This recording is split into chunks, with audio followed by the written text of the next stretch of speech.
Tell me what the goddamn story is, 'cause that's what counts. And I think without maybe knowing it at the time, I respond to that, the value of story, so that later on in my life and my career I saw her on a TV show and I had never seen her before, and I said, that's it. I said, whoever she is, I'm going to go with it. I'm going to take a chance, and we did, and she was wonderful. Despite his immense wealth and a life full of adventure, the name Robert Redford stands out. He's a legend, but legendary careers don't last forever. Robert Redford never fully moved on from his first love. The legendary actor, renowned for his striking good looks and exceptional acting talent, recently made a surprising revelation that offers a rare glimpse into his personal life, leaving many fans and the public intrigued by his heartfelt confession. Who did he claim as the love of his life, and why does he feel the need to confess after several years? Join us as we unveil the details behind Robert Redford's sudden confession about the love of his life, a perfect love story as revealed in an unfiltered interview.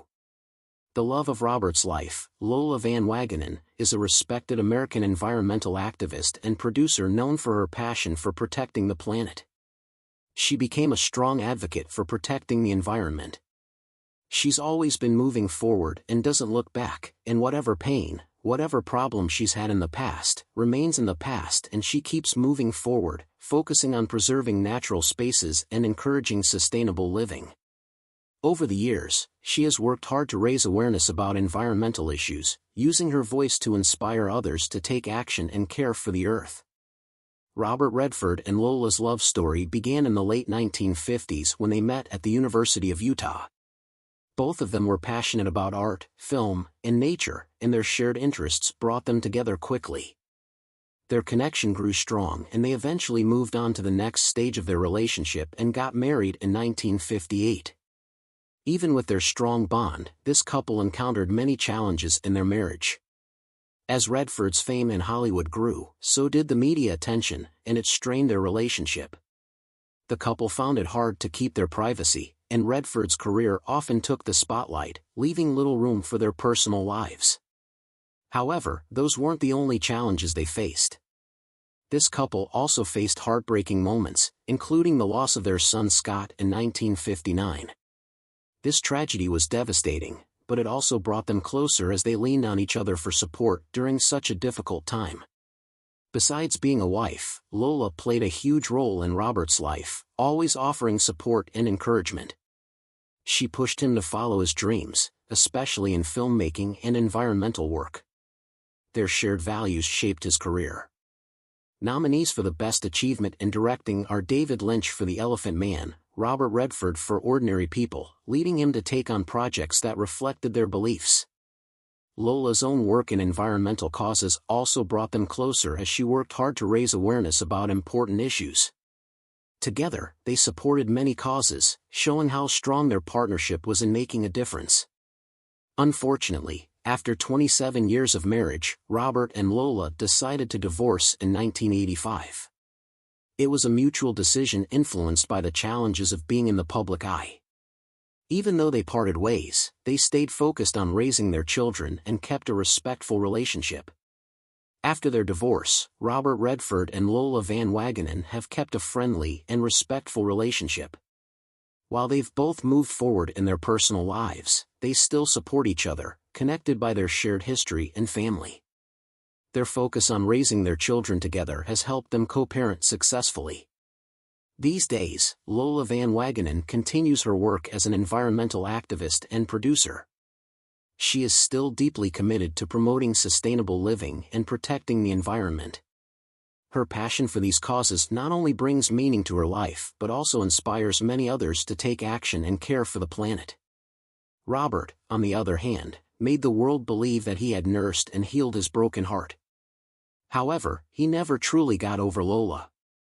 Given Lola's hardworking and nurturing nature, there's no doubt she had a profound and positive impact on Robert's life. So how did Robert turn out? Robert's journey into the spotlight began in New York, where he performed on stage and appeared on TV shows.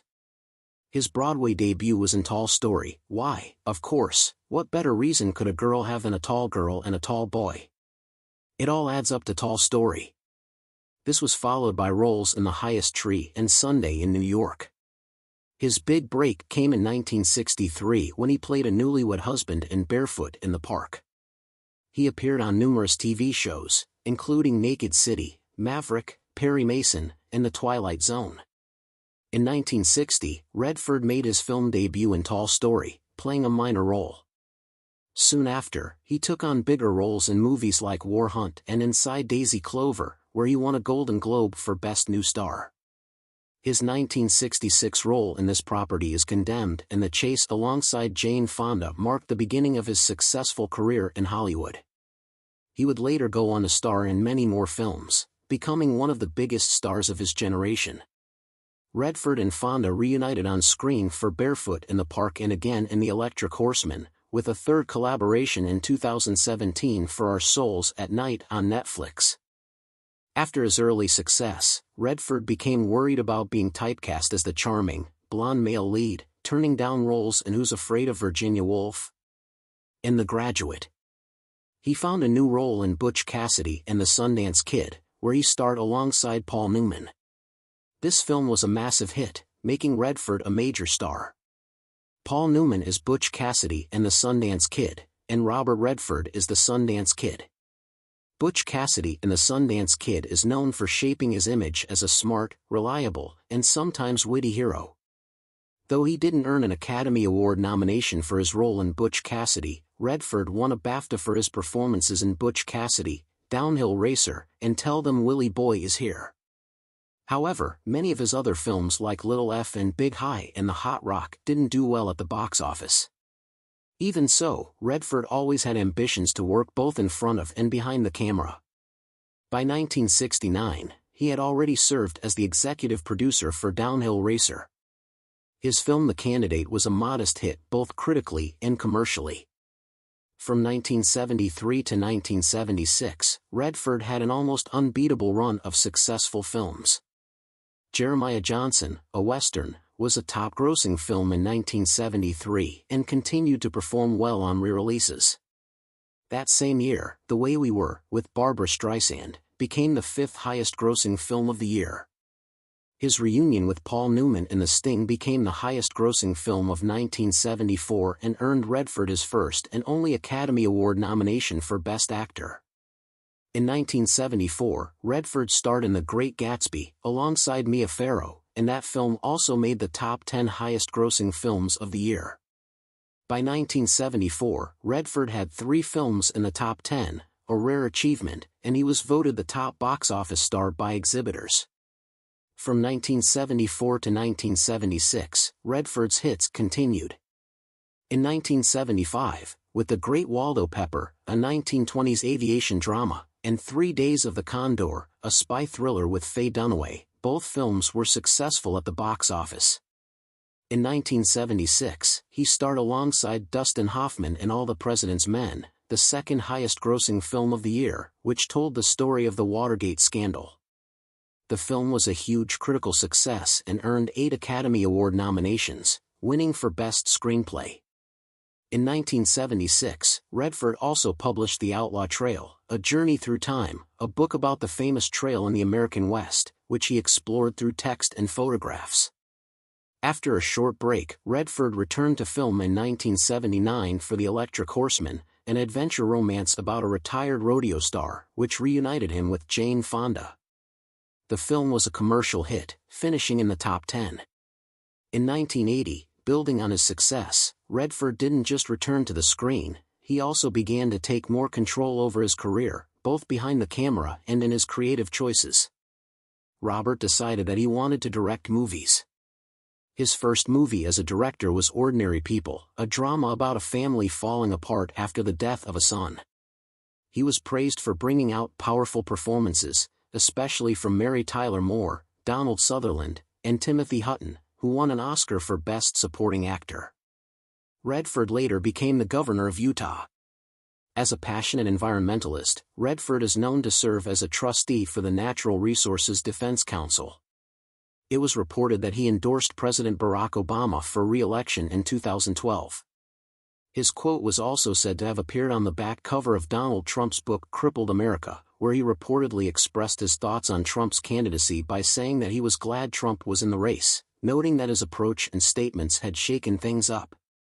Later, a representative clarified that Redford's words, which were part of a conversation with Larry King, had not been intended as an endorsement of Trump for president. In 2019, Redford was said to have written an op-ed in which he referred to Trump's administration as a monarchy in disguise and mentioned that it was time for Trump to go. It was also reported that he co-wrote an op-ed in which he criticized Trump's handling of the coronavirus pandemic, while also praising the public response to it as an example for addressing climate change. Redford had reportedly condemned the U.S. decision to withdraw from the Paris Agreement. Later, in July 2020, he was said to have written another op-ed stating that President Trump lacked a moral compass and announced that he would be voting for Joe Biden in the 2020 election. In April 2014, it was reported that Redford, as a trustee of Pitzer College, and the college's president Laura Scandara-Trombley announced that Pitzer College would be divesting fossil fuel stocks from its endowment. At the time, Pitzer College had the largest higher education endowment in the U.S. to make such a commitment.